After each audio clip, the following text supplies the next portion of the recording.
Soccer, a lot of people grew up playing the sport. And so you remember just butting the ball. It was one of those things that it was like a goal of yours, probably trying to know that you've mastered that level.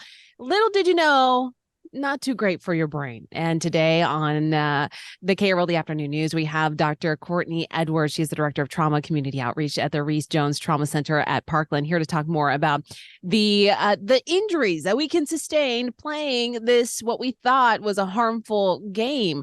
What's going on? What's the link here? So soccer, so many people play soccer, especially in our area, and it's where, it's a little less than 25% of our injuries that come through the trauma center here that are sports related are related to soccer, which is not what people think of. People think of football or, wrestling, some of those other more contact sports than Totally. soccer. But Yeah. we do see a lot of people from soccer. And, you talked about headbutting. This is one of the things, doing those headers. I've got a 13-year-old that loves to play soccer as well, but that brain is still developing. And so this is something that we've gotten as a healthcare community smarter about over the past years, and have tried to reduce that impact to the head. How important is it? Because kids will imitate what they see in the pros, and you're seeing headers all the time for FC Dallas and any of the international teams. It happens all the time. It looks great, and so the kids want to imitate that and look great on the field. So doing a header, it looks like they just get up there and they just make their head contact with the ball. There's actually some training that goes into how to appropriately do a header and which part of your head should impact the ball.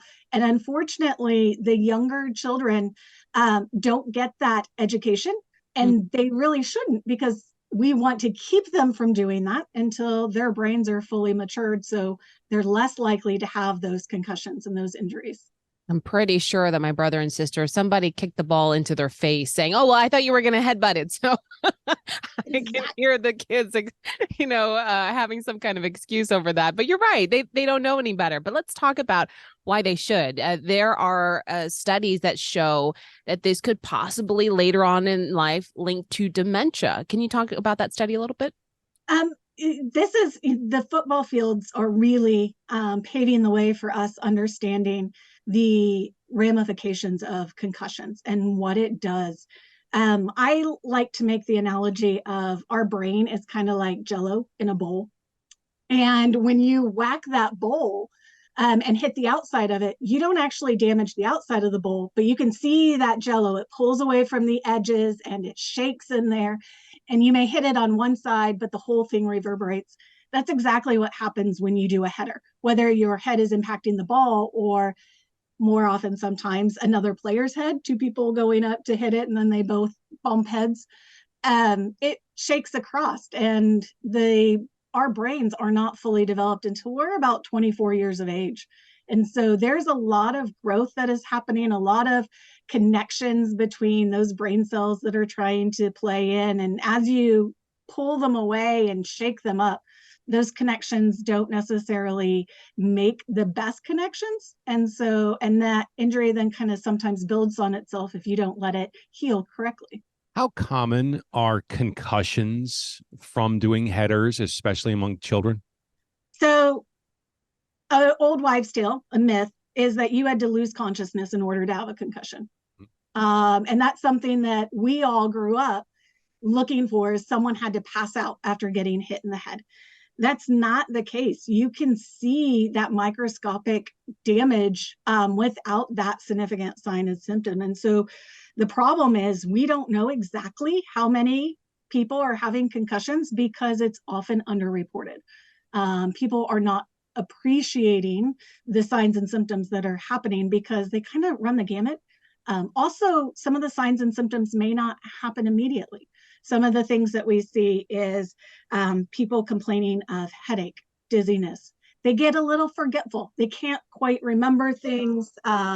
They may have some ringing in their ears. They may feel nauseous, have an upset stomach, sensitivity to light or to sound. And they dismiss them as, maybe I didn't drink enough water, and that's why I'm not feeling great to my stomach. And I have a headache and it's because it's hot, not because I just hit my head. So that's some of the things that we see. People play sports at all ages. I know you said that, kids are still very underdeveloped when it comes to their brain, but I think another thing that we hear a lot, the kid's young, they're resilient. Those types of concussions that happen at a young age, how much of this continues a problem later down in life? Is it worse for a kid or for an adult? So it's worse for a kid. It's worse either which way, but the brain is maturing. The thing is also they're in the prime of their life where they're trying to learn. And so now the brain can't focus on learning. It has to focus on healing itself. And so we will see that confusion, that memory loss, the inability to keep up with school sometimes, then spiral into frustration with school that can lead to depression. And then we turn into, I don't like math or science. I don't like reading. I'm not good at school.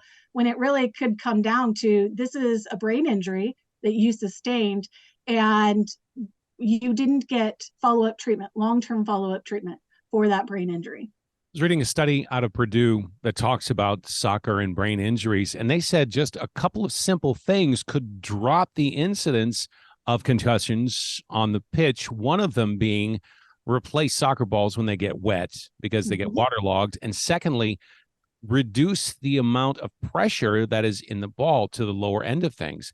Does a softer soccer ball, is it better for the head if kids are going to be doing headers?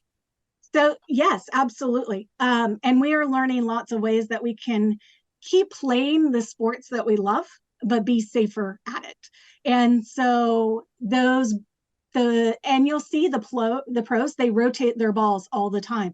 And this is one of the reasons why, because if you're getting hit with a rock versus a squishy ball, which feels better on your arm or your leg? The squishy ball, it has a little bit of give. And it absorbs that energy. So not all of that energy is transmitted to your head.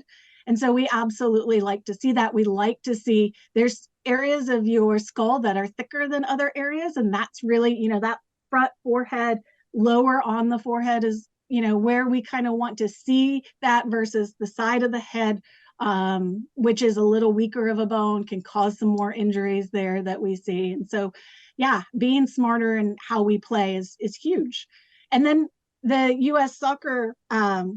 Youth Soccer Corporation has made these kind of stair-step recommendations as to, okay, if you're less than 10, you should never be heading. If you are 11 to 12, then you can do it 25 times a week in practice, trying to learn that skill. And then as you start getting older, you can increase in game competition to try to kind of build that mindset into kids and adolescents, young adults, and how to be safe doing the things we like. Kids, of course, already back to school. They're getting back into their fall sports. What do parents need to look out for when we mentioned some of the symptoms, right? But at what point do we say, okay, we've given them enough Tylenol, we've given them enough water, we've made sure they ate, the headache's not going away, we need to start taking them to the doctor? So if there's kind of that spectrum of signs and symptoms. So there's some of the ones that we call red flags, that loss of consciousness, where they're really drowsy. They're having a really hard time speaking with you. Their voice is slurred. Those are red flags. They should be treated emergently. Take them to an emergency department to let the healthcare professionals evaluate them. If they're still having symptoms, 3 days after the event, some of these other little mild ones, get them in to see, because even with some of the musculoskeletal injuries, if they're not better after about 3 days, get them to see a healthcare provider to check it out to make sure that it isn't something that we might be missing as a mom or dad. There is one person in between kid and parent on the pitch, and that's a coach. Talk to us about the importance of coaches knowing what to look for. Coaches are critical, and that's why we've really encouraged that education to coaches to know what to look for and to be there, because they are both a mentor to those kids They are setting the tone of how these games are going to be played. We want coaches to be able to recognize these signs and symptoms. We also want coaches that will support kids and support parents, families, caregivers, guardians to these kids, that when a kid says it hurts, that we don't push them back out on the field, that we let them rest and let their bodies rest, and really to be there to be an advocate for the child and for the game. My last question to you is just goes back to, treating any kind of concussion or head injury. Why do people say don't let them fall asleep? Don't let them sleep if they have a head injury. So that's, again, another wives' tale. Our bodies actually fix themselves when they're sleeping. The problem is with head injuries, kind of the old wives' tale, the moniker is that they have a head injury, they go to sleep, and then they don't wake up. And it's because of the severity of the injury. If you keep them awake, then you can supposedly keep talking to them, keep assessing them. If you're that worried, really go and make yourself feel better, make your child feel better, get that evaluation by the healthcare team. They may get a CAT scan to look inside, look at the brain, just to do all the checks if you're that worried. Otherwise, just be cognizant. Kind of, your children best. You know what normal is for them and what's not normal, and be on the lookout for some of those other signs and symptoms of and what they're complaining of, but tune into kind of what they're saying and go from there. Fascinating. Thank you so much for sharing more on this and educating us for how to keep everyone safe, kids, adults, anyone who wants to go out there and play this fall. We appreciate it. That is Dr. Courtney Edwards, the Director of Trauma Community Outreach at the Reese Jones Trauma Center at Parkland. Thanks for the time. Thank you.